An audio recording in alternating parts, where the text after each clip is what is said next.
আসসালামু আলাইকুম রহমতুল্লাহি ওবারাকাতুহ। শেষ হতে যাচ্ছে ডক্টর ইউনূস অধ্যায়ের 5 আগস্ট আওয়ামী লীগের পতনের পর বাংলাদেশে ডক্টর ইউনূস অধ্যায়ের সূচনা ঘটে এবং আওয়ামী লীগের পতনের পর বাংলাদেশের যেসব সাধারণ মানুষ আসলে এই জুলাই অভ্যুত্থানে অংশগ্রহণ করেছে তাদের বিশ্বাস এবং আস্থার জায়গা তৈরি করে নিয়েছেন ডক্টর ইউনূস এবং তারা আসলে ডক্টর ইউনূসকে নিয়ে স্বপ্ন দেখা শুরু করেছিলেন যে এই ডক্টর ইউনূসের হাত ধরে বাংলাদেশে সংবিধান সংস্কার, রাষ্ট্র সংস্কার এবং এক অন্য উচ্চতার বা অন্যরকম এক বাংলাদেশ গড়ে উঠাবেন এই ডক্টর ইউনূস এবং সেই স্বপ্ন নিয়ে ডক্টর ইউনূসকে আসলে তারা প্রধান উপদেষ্টা বানিয়েছেন এবং এই ডক্টর ইউনূসকে নিয়ে আসলে এই আওয়ামী লীগ বিরোধী শিবিরে কোনো বিতর্ক ছিল না।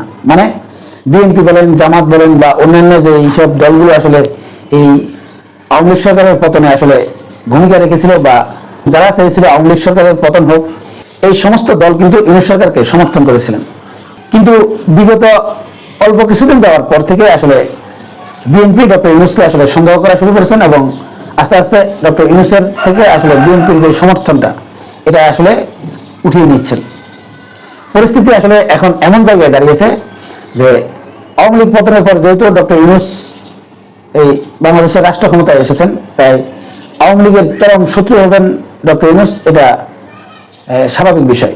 কিন্তু আমাদের একটা প্রতিবেশী রাষ্ট্র, যে রাষ্ট্রটা আসলে বাংলাদেশের রাজনীতিতে আসলে অত্যধিক প্রভাব রাখে, সেই ভারতও কিন্তু ডক্টর ইউনূসের বিরোধিতা করছে এবং এই ভারত কিন্তু চাইছে ডক্টর ইউনূস যাতে এই 1 ঘন্টার জন্য এই প্রধান উপদেষ্টার পদে না থাকুক। আবার সেই সাথে যুক্ত হয়েছে এখন বিএনপি। এখন মনে হচ্ছে যে আওয়ামী লীগ, ভারত এবং বিএনপি এই তিনটা গ্রুপে কিন্তু চাইছে যে ডক্টর ইউনূস এই প্রধান উপদেষ্টার পদ থেকে অব্যাহতি নিক। মানে এই আওয়ামী লীগ এবং ভারতের চাওয়ার সাথে এখন বিএনপির চাওয়াও সম্পূর্ণরূপে মিল হয়ে গেছে। এখন অনেকেই বলতে পারেন যে বিএনপি আসলে ডক্টর ইউনূসকে আসলে আর বিশ্বাস করছে না, কিন্তু আমি আসলে এটা পুরোপুরি মানতেও নারাজ। যেমন 5 আগস্টের পর বলা হচ্ছিল যে এই ইউনূস সরকার কিন্তু এই ছাত্রদের আসলে পছন্দের সরকার এবং তারাই এই সরকারকে আসলে পরিচালনা করছে, কিন্তু পরবর্তীতে দেখা গেল যে ছাত্ররা যত দাবি দাওয়া করেছে এই দাবি দাওয়াগুলো কোনোটাই কিন্তু পূরণ হয়নি, অথচ বিএনপি যেটা চেয়েছে সেটাই কিন্তু শেষ পর্যন্ত এই সরকার করতে বাধ্য হয়েছে বা এই সরকার শেষ পর্যন্ত সেটাই করেছে যেটা বিএনপি চেয়েছে। একেবারে সংবিধান সংস্কার থেকে শুরু করে, রাষ্ট্র সংস্কার থেকে শুরু করে, সংস্কার প্রস্তাব থেকে শুরু করে রাষ্ট্রপতি সুপ্পুকে অপসারণ সহ আসলে ছাত্রদের যত দাবি দেওয়া ছিল সেই দাবি দেওয়ার সাথে বিএনপি যে দাবি দেওয়াগুলোর সাথে একমত ছিল না বা যে দাবি দেওয়াগুলোর বিরোধিতা করেছে সেগুলো কিন্তু এই সরকার আর কার্যকরী করেনি। তার মানে প্রত্যেকটা জায়গায় কিন্তু বিএনপির চাওয়াটাই কিন্তু এই বর্তমান ইউনূস সরকার পূরণ করেছে, এটা আমরা সাদা চোখে দেখেছি। শেষ পর্যন্ত একটা বিতর্ক হলো যে আসলে নির্বাচনটা কবে হবে এবং সংস্কার করেই কি নির্বাচন হবে নাকি যেন তেন একটা সংস্কার করে তারপর নির্বাচন দিয়ে দিবে।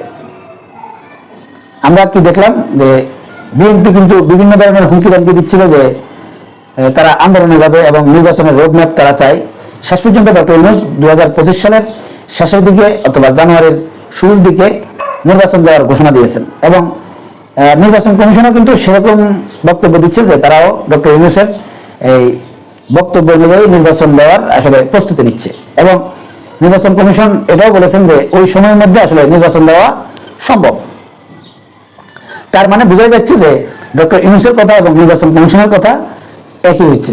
কিন্তু বাংলাদেশের মানুষের ধারণা বা বাংলাদেশের অনেক মানুষ ধারণা করছে যে ডক্টর ইউনূস যদিও বলে যে 2025 সালে তিনি নির্বাচন দিবেন, আসলে তিনি সেটা করবেন না, কারণ ওনাকে কিন্তু ক্ষমতায় বসিয়েছে এই ছাত্ররা এবং অনেক শহীদের রক্তের বিনিময়ে যেহেতু এই বর্তমানে ইউনূস সরকার প্রধান উপদেষ্টা হয়েছেন, তিনি অবশ্যই এই সংস্কারগুলো কমপ্লিট করে তারপর নির্বাচন দেবেন এবং এটাতে যদি তিনি ব্যর্থ হন তাহলে ডক্টর ইউনূসকে আসলে এই বাংলাদেশের যেসব লোকগুলো আসলে ডক্টর ইউনূসের প্রতি ভরসা রাখতেছে বা সবচেয়ে বেশি আশা করে বসে আছে তারা কিন্তু হতাশ হবে এবং ডক্টর ইউনূসকে আসলে দোষারোপ করবে। এবং ডক্টর ইউনূসের বিভিন্ন বক্তব্য বিবৃতিতে আসলে এটাই মনে হচ্ছিল যে তিনি আসলে সংস্কার কমপ্লিট করে তারপর নির্বাচন দেবেন এবং সেরকমই কিন্তু বোঝা যাচ্ছিল। তাই অনেকেই ধারণা করছিলেন যে এই 2025-এর ডিসেম্বরের মধ্যে আসলে সব সংস্কার সম্পূর্ণ করা সম্ভব নয়, তাই এই ডক্টর ইউনূস হয়তো 2026-এর শেষের দিকে অথবা 2027 সালে নির্বাচন দিতে পারেন।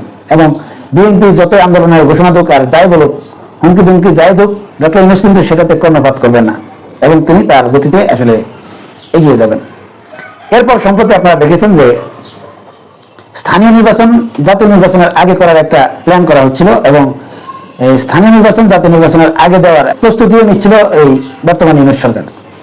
তখন আবার বিএনপি বলল যে স্থানীয় নির্বাচন করতে দেওয়া হবে না, মানে এই স্থানীয় নির্বাচন জাতীয় নির্বাচনের আগে হোক এটা বিএনপি চায় না এরকম না, মানে এই স্থানীয় নির্বাচন বিএনপি এই সরকারকে জাতীয় নির্বাচনের আগে করতে দেবে না।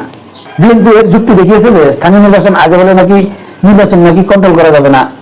হাস্যকর অনেকগুলো যুক্তি আসলে বিএনপি দিয়েছে, কিন্তু সঠিকভাবে ক্লিয়ারলি ভাবে বিএনপি এটা কেন দেবে না সেটা কিন্তু ব্যাখ্যা করেনি। এবং বাংলাদেশে এই বিএনপির যে চাওয়া, এই চাওয়ার সাথে কিন্তু অন্যান্য যে দলগুলো রয়েছে যেমন ইসলামিক দলগুলো সহ আরো অনেকগুলো দল রয়েছে, তারাও কিন্তু আসলে বিএনপির এই চাওয়ার সাথে একমত না। বিশেষ করে এই যারা এই জুলাই অভ্যুত্থানে আসলে নেতৃত্ব দিয়েছে যে সমন্বয়করা বা ছাত্র নেতারা, তারাও কিন্তু আসলে স্থানীয় নির্বাচন আগে চেয়েছে, কিন্তু তারপরেও শুধুমাত্র বিএনপি ভেটো দেওয়ার কারণে শেষ পর্যন্ত শোনা যাচ্ছে যে জাতীয় নির্বাচন আগে হবে তারপর স্থানীয় নির্বাচন হবে। তাহলে মূল কথাটা হচ্ছে এই পর্যন্ত বিএনপি যেটা চেয়েছে সেটাই হয়েছে, অন্য কারো কোনো দাবি আসলে শেষ পর্যন্ত টিকেনি। মোট কথা সবগুলো যদি আপনি বিচার বিশ্লেষণ করেন তাহলে বোঝা যাচ্ছে যে বিএনপি যেটা চায় এই সরকার আসলে সেটাই করতে বাধ্য হয়েছে বা সেটাই করেছে। অন্য কে কি বলেছে আসলে সেটা এই বর্তমান সরকারের কাছে আসলে প্রাধান্য পায়নি। তার মানে যে বোঝা যাচ্ছে যে বিএনপি 2025 সালের শেষের দিকে আসলে নির্বাচন চাইছে, আর ডক্টর ইউনূস স্যার যেহেতু বলেছেন যে 2025-এর শেষেই নির্বাচন দেওয়া হবে, তাই আমার কেন জানি মনে হচ্ছে যে আসলেই 2025 সালেই নির্বাচন হয়ে যাচ্ছে। এবং আপনারা জানেন যে বিএনপি আরো কিছু দাবি করেছে যে সংস্কার করবে নির্বাচিত সরকার। এই সরকার কিন্তু সংস্কার করার যোগ্যতা রাখে না বা এখতিয়ার রাখে না। এই সবগুলো মিলিয়ে আসলে আমি এতটুকু বুঝতে পারতেছি যে এখন বর্তমানে বাংলাদেশে বিএনপি যেটা চায় সেটাই হবে এবং 2025 সালের শেষেই কিন্তু নির্বাচন হতে যাচ্ছে। আর সংস্কার বলেন আর রাষ্ট্রীয় যে যতগুলো আপনার দাবি দেওয়া অন্যান্য দলগুলো করেছে, এই দাবি দেওয়াগুলো আসলে দাবি দেওয়ার মধ্যেই থেকে যাবে।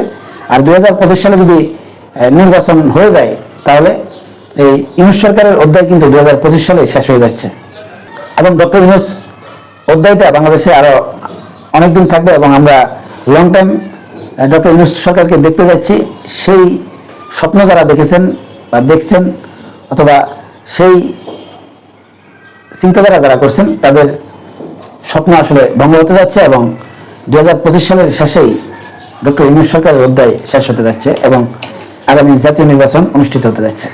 সম্মানিত দর্শক, আপনারা কি মনে করেন যে 2025 সালের শেষের দিকে কি নির্বাচন হোক এটা চান, নাকি আসলে এই বাংলাদেশে যে সংস্কারগুলো আসলে বাংলাদেশের জনগণ চাইছে যে এই রাষ্ট্র সংস্কার এবং যেসব মৌলিক যে সংস্কারগুলো এগুলো সম্পন্ন হওয়ার পর ধীরে সুস্থে ডক্টর ইউনূস সরকার আসলে নির্বাচন হোক সেটা চান? কমেন্টসে জানাবেন। এখনকার মতো এই পর্যন্তই। আল্লাহ হাফেজ।